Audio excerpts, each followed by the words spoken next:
Now we're going to talk about Islam.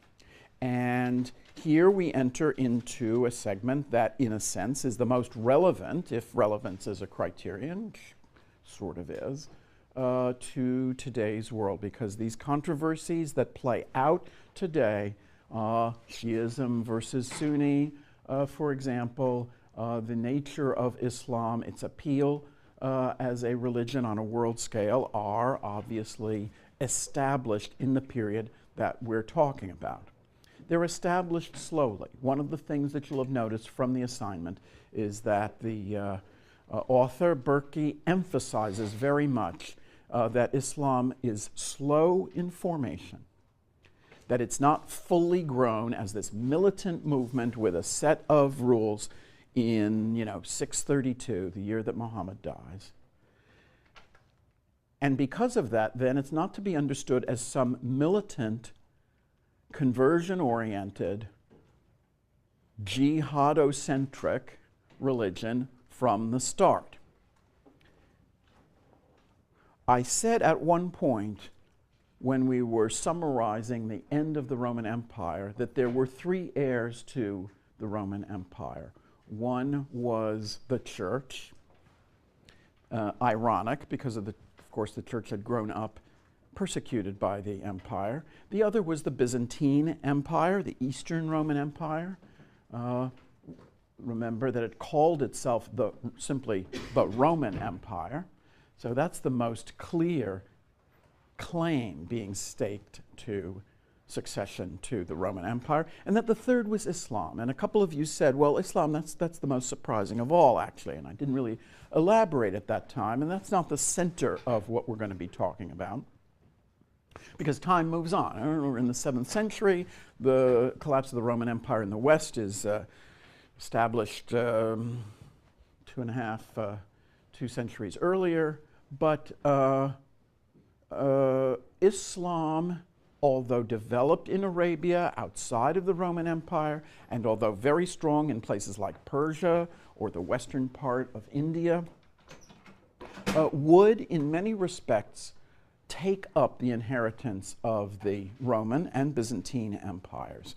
The conquests on the Mediterranean in the east and in the south, its architectural and artistic style, its administrative structure, and not least, the translation and elaborations of Greek science, medicine, and other academic forms, including, for example, the translation of Aristotle, and the influence of Aristotle would be signs of, evidence of the significance of Islam within, it's pointless to debate whether it's the Western tradition or what the Western tradition means, but within the classical legacy, within what it means to say that Rome as a polity ceased to exist in the West, and yet the classical world has continued to influence society and ideas to this day. So in talking about the history of Islam, one is inevitably going to be emphasizing its revolutionary nature. And so I'm going to go against the reading in some sense, or the reading is intended to go against the conventional way of presenting the early history of Islam. And that can be sometimes annoying. The writer is cautioning you against views you never had. Well, the writer keeps on saying, well, we should not think that this, and I hadn't thought that. Just tell me what you think happened in early Islam. My apologies for that. Writers are always writing against other writers. Scholars are always writing against a prevailing interpretation. Berkey is a continuist, and that is the scholarly consensus now, arguing against this notion of Islam bursting forth like some kind of pent-up explosion in Arabia. But Arabia is off the map. Islam as a movement, and certainly the Arab conquests, are unpredictable events. They may be understandable later in terms of developments in the Near East, both religious and cultural. But up until the 7th century, Arabia was on the periphery of the two great controlling empires to its north, namely Persia and Rome. And we are taking Byzantium as the heir of Rome in this sense. The problem with Arabia is that it is really dry. And before the discovery of oil, or more precisely, before the discovery that oil was useful, important, and valuable, it was a strikingly impoverished land in terms of natural resources. A terrible land, as Isaiah the prophet says. Isaiah 21:1, the burden of the desert of the sea. As whirlwinds in the south pass through it, so it cometh from the desert, from a terrible land. Now, Isaiah actually grew up in what most of us would consider to be pretty dry circumstances. The Eastern Mediterranean, modern-day Israel, Lebanon, Syria, are hot and dry compared to bounteous climes like New Haven. So the Eastern Mediterranean, however, is a land of fertile oases, river valleys like the famed Tigris-Euphrates Fertile Crescent area, coastal cities with commerce, whereas Arabia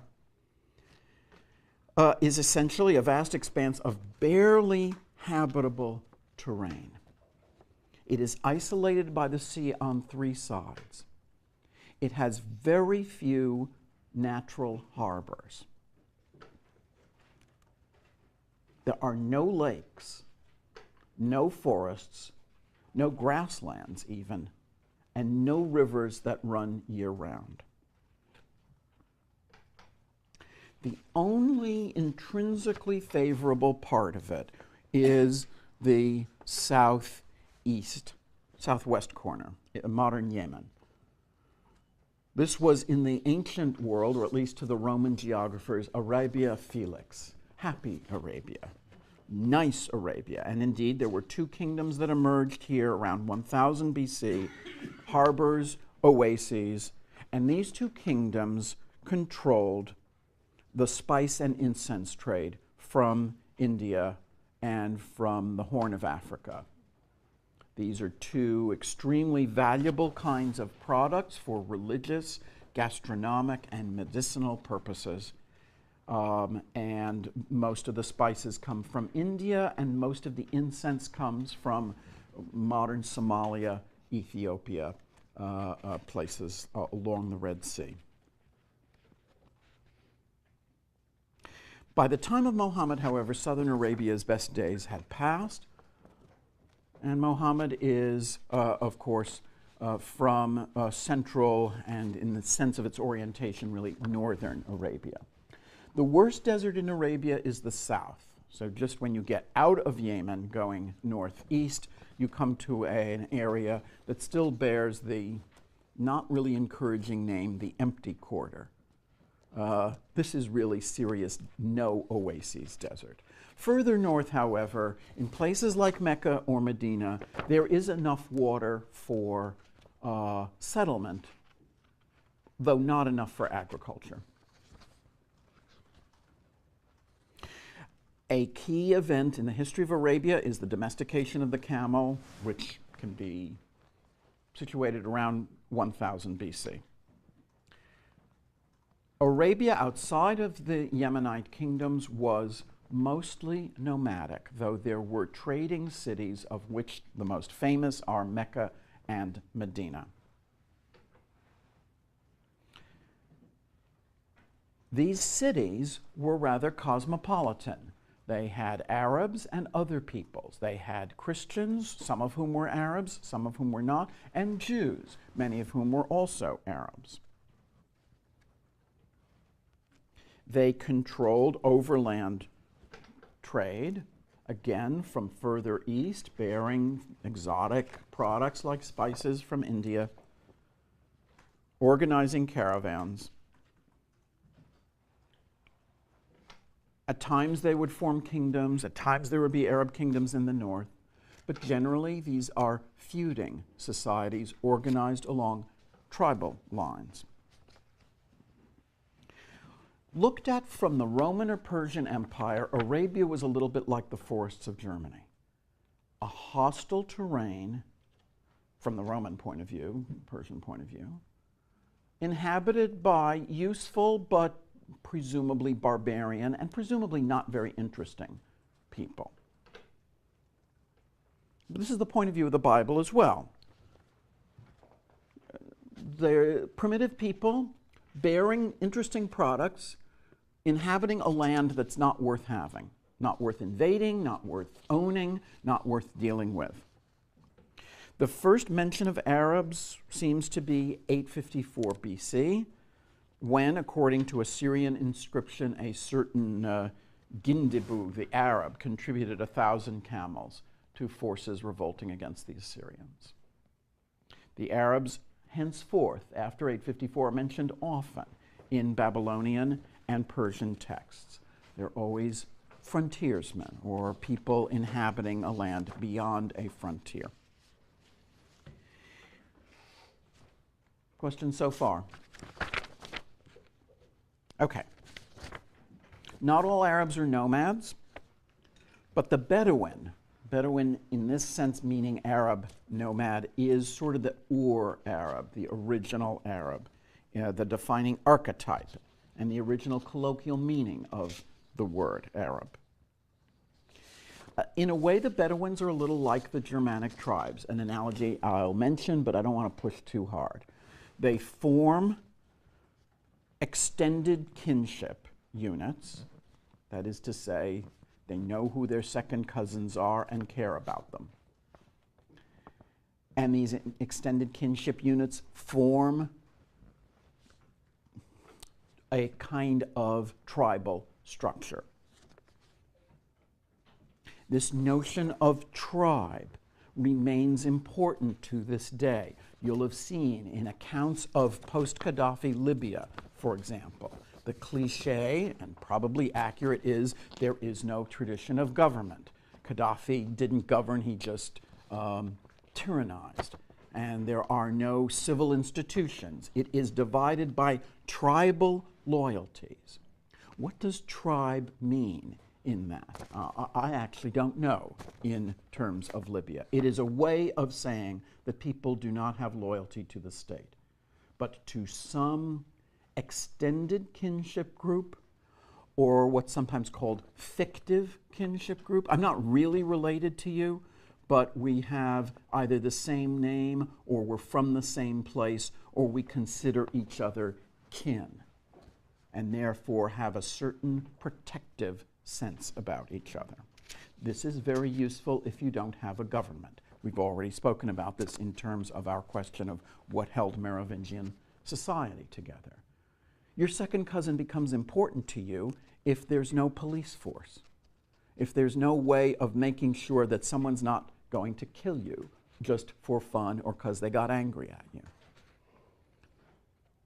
Under the circumstances we live in, we don't care about our second cousins. We don't know who they are. We don't expect anything from them. In a society in which family is not just a sentimental attachment, but it actually is what is protecting your life, kinship is very important. Bedouins as well as Germans then. The problem with kinship is that while it's a very solid attachment, it's also an irritant. And here we're not talking about arguments over whose Christmas is better or who gets the Venetian glass vase after mom and dad's death. We're talking about terrible arguments, feuds that are within a kinship group. So you have feuds within the kin groups or tribes and feuds between tribes. Accentuated in this case often by water. Water, a scarce resource, obviously, and one that people fight about a lot in terms of territorial feuds. So the Bedouins tend to have more feuds than the Germans. there's no Bedouin equivalent of vergeld. Remember, the vergeld is the price that you have to pay to make someone have peace with you, even if you've killed their relatives. It's the worth of a person. It's compensation. And then other people can be assessed on the basis of some tariff. So women may be 2/3 of a man, pregnant woman may be 1.5 times a man, and so forth. We saw this in the Burgundian Code. Key to the Burgundian Code is this notion of compensation, that money related to the nature of the loss, 1 finger, 2 fingers, right hand, left hand, is compensation. Bedouin don't have that idea of compensation, of tariffs, of vergeld. In both the Bedouin and the German societies, the ruler has a limited amount of power. These are, I wouldn't want to say democratic societies in terms of some theory of representation, but they're not societies in which one person's will is obeyed unquestionably. They are consultative. They are more like gangs in that sense. There's a leader, but his control is conditional on the loyalty of his most powerful subordinates, and his most powerful subordinates are quite capable of overthrowing him. The Bedouin sheikh is a little different from the Germanic king. And by Germanic king, I mean not the kings that we've seen in the settled post-Roman Merovingian Empire, but the kings as described by Tacitus with possible greater or lesser accuracy. In the Germanic tradition, the king is a war leader. In the Bedouin tradition, the sheikh is an arbiter, a settler of disputes. Both societies exalted custom, and both had an exacting standard of masculinity. The Germans practiced agriculture and herded animals. The Bedouins don't have agriculture, and they supplement their herding of animals by raids on wealthier society. These raids, called razzia, are important because the Islamic conquests that we're going to be talking about on Wednesday may be said to begin as raids.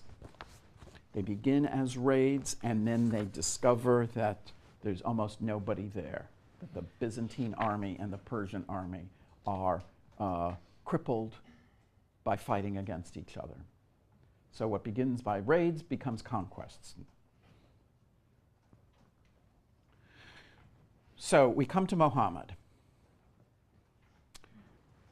At first glance, it would seem that Mohammed is a religious leader whose career takes place in what a French scholar of religion called the full light of history.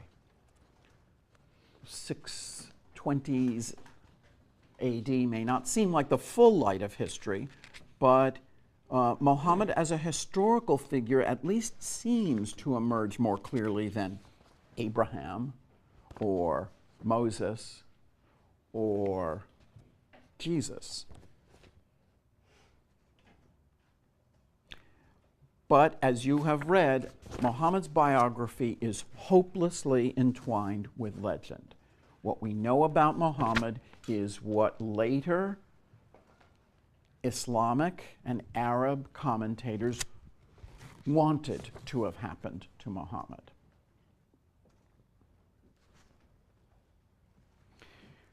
There are several sources for the life of Muhammad and for thus the early years of Islam.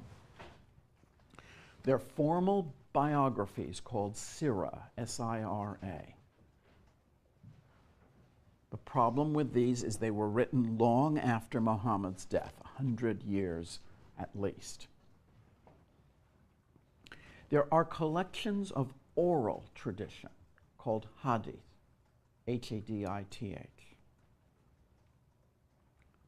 to which similarly there are sayings, proverbs.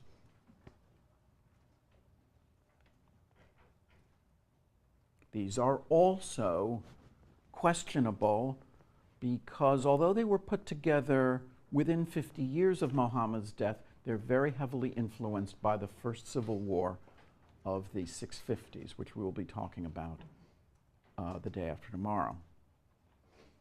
And then there's the Quran. The Quran, which is supposed to represent the words of Muhammad as inspired by divine,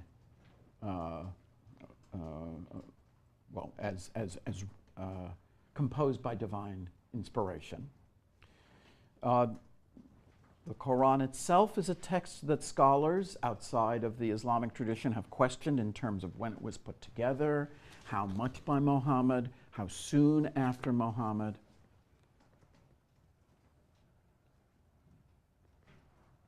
The problem with all these sources is not that they are unreliable in the sense of fabrication, but that they tend to shape events in light of what the writers already know happens, and in light of what they think should happen. So that, as an example, we'll be talking about this in a moment, but you're all aware that in 622, Muhammad moves suddenly from Mecca to Medina. He maybe can be said to flee Mecca.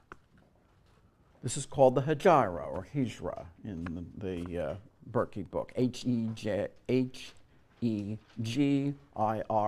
or Hijra, depending on just how faithful you think you're being to the Arab original. The Hijra is a key event in Islamic history. It is the point from which Islamic dating is done. That is to say, the Islamic calendar starts with the Hijra. So this year is the year of the Hijra, such and such. I can't do 2011 minus 622 immediately, but that's the Islamic year, right? According to the traditional historical record, the Meccans tried to assassinate Muhammad, and he escaped narrowly this attempt. There's no real evidence of this degree of hostility on the part of people in Mecca. There's no evidence of an assassination attempt, or at least independent evidence, and the assassination attempt seems to be something that is important for the story, for the way that the story is presented later, to dramatize something that may not have been at the time as dramatic as it seemed. It may have been that the Meccans simply didn't listen to Muhammad and that he accepted an invitation to Medina. It may be that they were trying to sort of shut his movement down, but that they resorted to assassination does not seem to be very likely. Okay, so having given you all of these fatiguing caveats about what we do and do not know, let's say Muhammad was born between 570 and 580. He was born into a reasonably prominent but not really very affluent family of Mecca. He may have been a merchant. It is usually assumed he was. And this is partly because the Quran has a lot of mercantile similes. In order to elucidate various points, comparison is made with trade. But there's no real evidence. We don't really know what he did for a living. We know that he married well. His first wife, Khadija, Khadija, was from a wealthy family, a higher class family than Muhammad's own. And we also know that Muhammad got his start as a religious thinker, as a prophet, at the age of 40. An encouragement to those of us who are slow to get our careers off the ground. The discouraging part is that his career only lasts a relatively brief time. He dies 10 years after the Hijra, but he does accomplish an awful lot. What was his religious experience? What was the revelation vouchsafed to him that he preached to the citizens of Mecca beginning around 615 to 620. It is certainly a message of monotheism against what was considered to be a prevailing paganism or polytheism on the part of the merchants and tribesmen of Arabia. But as we've said, Arabia had lots of Jews and Christians as well, and it's a little tricky to tell how much Muhammad would have known about Judaism and Christianity, but it looks as if he did. And indeed, it looks as if his preaching begins as a kind of biblical monotheism for the Arabs. It is a message to the Arabs congruent with the message of Judaism and Christianity.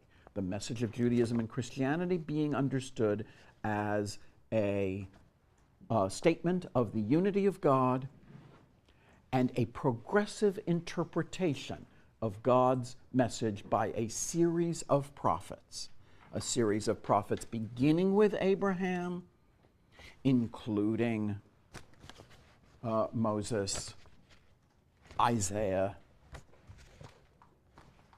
Jesus, according to Islam, and Mohammed. Mohammed is then in the line of prophets. The degree to which this means that Islam takes on its own identity is hard to say, and the tendency of scholars outside of the Islamic tradition, that is people like Berkey, is to say it takes quite a while. It takes quite a while for there to be the confidence that Islam is a religion that is different from Judaism and Christianity, while it is clear from the start that the people who are embracing it are different, even though there are Arab and Jewish Christians. And we'll see what that means in a moment. Muhammad's first converts are his family circle and a group of key friends, and they're all important historically. His wife, his cousin Ali, who would marry his daughter Fatima, a merchant named Abu Bakr,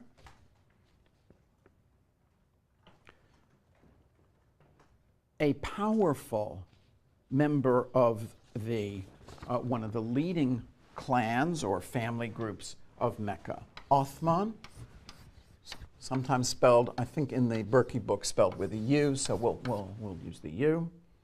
Othman, right? Ali, I've mentioned. Abu Bakr.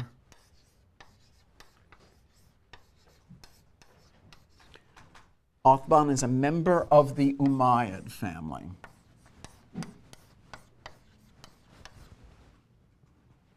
And Omar.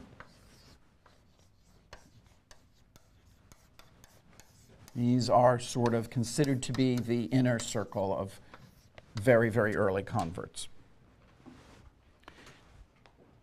As I said, according to tradition, the ruling circles of Mecca became fearful as what had been a fringe movement started to gain more converts. The people who ruled Mecca feared that their control was slipping from their grasp, and they feared that this new movement was popular with a lower class. The leading clan of Mecca were the Quraysh. These are the people who are most powerful in Mecca and begin as the enemies of Muhammad and are responsible for driving him out, if indeed he was driven out. In 622, the city of Medina, another merchant center, invited Muhammad to come as a kind of arbiter or ruler who was above factions and who could then settle their internecine disputes. This is not an uncommon pattern. You'll see it in late medieval and Renaissance Italy, in fact. The podestà in Italian cities is an outsider who is empowered with very extensive police powers to quell feuds. In Romeo and Juliet, for example, there's a podesta, but he's not able to solve the feud. But that's the kind of scene that we can imagine as the Western equivalent of Medina.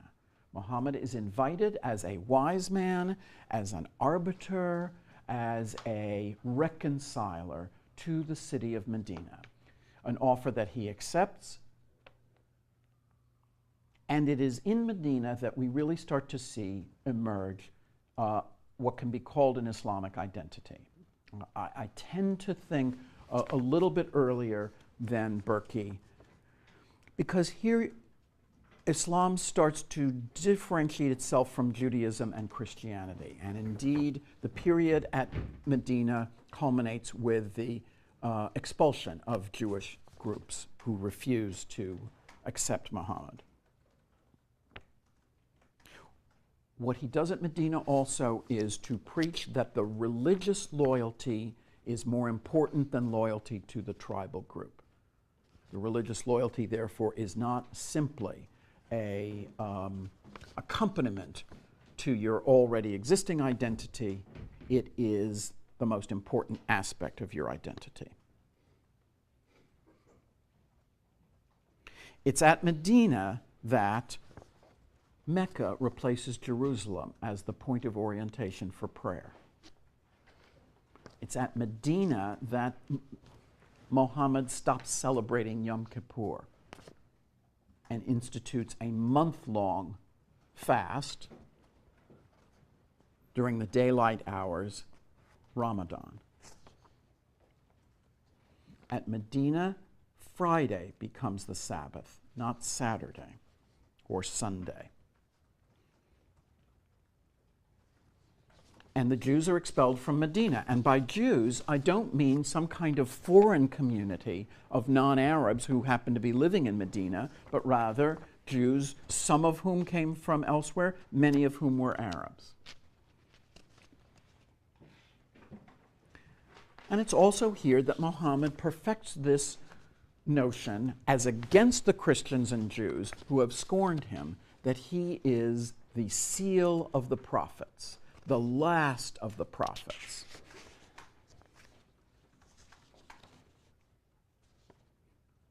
From Abraham to Jesus, now to Muhammad. This is the last prophecy, okay? God's message has not been packaged into one deal, one file, too large for one email attachment, and it's come in a bunch of them, and this is it, okay? Here are all the cute cat pictures and all of the, all the whole file, which you now can download in segments. But it's over. This is it. The Jews and Christians are wrong to think that either it ended, with Elijah, or that the be-all and end-all of all prophecy was Jesus. No. No. This is the truth. But keep in mind that Islam did, and at least is supposed to, respect Judaism and Christianity as not merely precursors, but as part of the same tradition. People of the book is the term often used in Islam to describe Judaism and Christianity. They share the same, if not scripture exactly, but the same kind of historical religious orientation. The criticism that Islam can make against Christianity is that it tends to be polytheistic. And as you know, Islam expends great care to make sure that the human form does not appear in art, and in some forms of Islamic art that not even, animals appear. The depiction of the human figure is proscribed. Great care is made in differentiating Muhammad from what Muslims see as the exaggerated stature of Jesus. Muhammad is a prophet. He is a messenger of Allah, not to be identified with Allah himself. There is no depiction of Muhammad. People do not have pictures of him in their houses. There are no statues to him.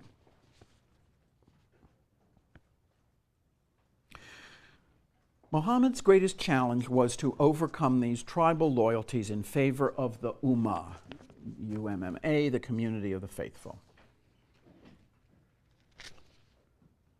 He allowed property and marriage to be decided still by tribal tradition, but prohibited feuds and required that disputes be arbitrated in religious courts. This is important because Mohammed, like the rabbis of the diaspora in Judaism, is both a religious leader and a judge. He is a community leader and a spiritual leader. And indeed, these two things are not really distinguished. I emphasize this because it's really different from Christianity. In Christianity, there's a church and there's a legal, secular state. Sometimes, and of course the Middle Ages is to some extent defined by this, the church will have what look like secular powers. We talked about this with regard to the bishops in Gregory of Tours.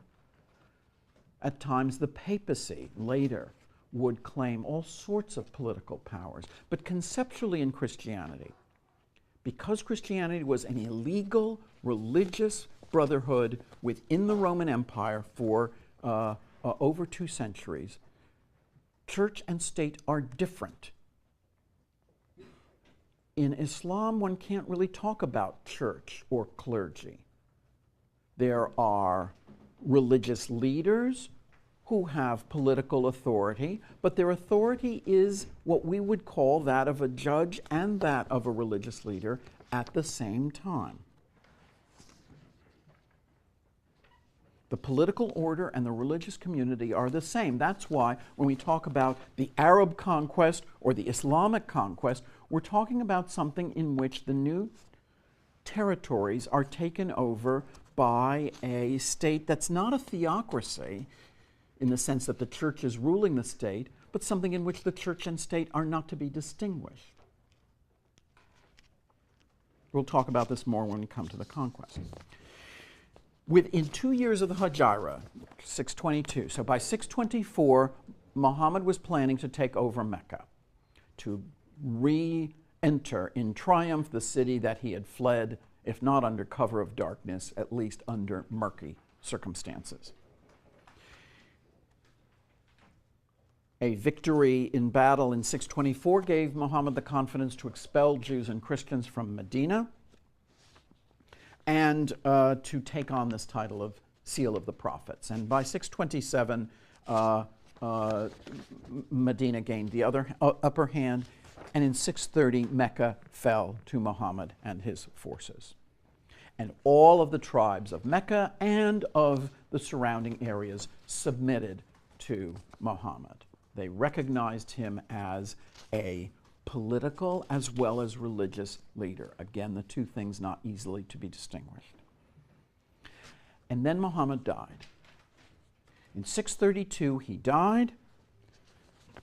And what is remarkable is that the momentum he established was able to survive his demise, because most of the tribes probably thought that their loyalty was to him as a prophet and a person and not to some sort of institution that would survive his death.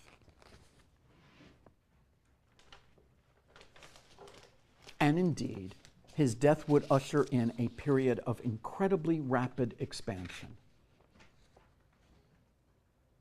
Within a few years of Muhammad's death, Damascus, the great city of the eastern Mediterranean, Byzantine Damascus, would fall to the Arabs, the first of many such conquests that we will be marching through on Wednesday. But this question of religious loyalty would be exacerbated by splits within Islam, which we'll also be describing. The tenets of Islam, just to close by way of our last remarks for the day. Islam means surrender, and to surrender oneself to the power of Allah is the beginning of wisdom, beginning of faith. Acknowledgement of Allah is acknowledgement of a strict monotheism, acknowledgement of Muhammad as the messenger, prophet of Allah, and as the last prophet. The so-called 5 pillars of Islam are duties incumbent on the believer. And these are the confession of faith that I just mentioned, daily prayers 5 times a day, the giving of alms, the observance of Ramadan, and the performance of a pilgrimage to Mecca, if that's possible. What's not there? It's interesting too. What's not intrinsic to Islam is a strong sense of sin. The Arabs do not like the Confessions of St. Augustine. They are not interested in this particular form of spiritual investigation. The believer can pray directly to Allah. There is really no Islamic clergy in the sense of presiding over sacraments or channels of grace. The mosque is a gathering place.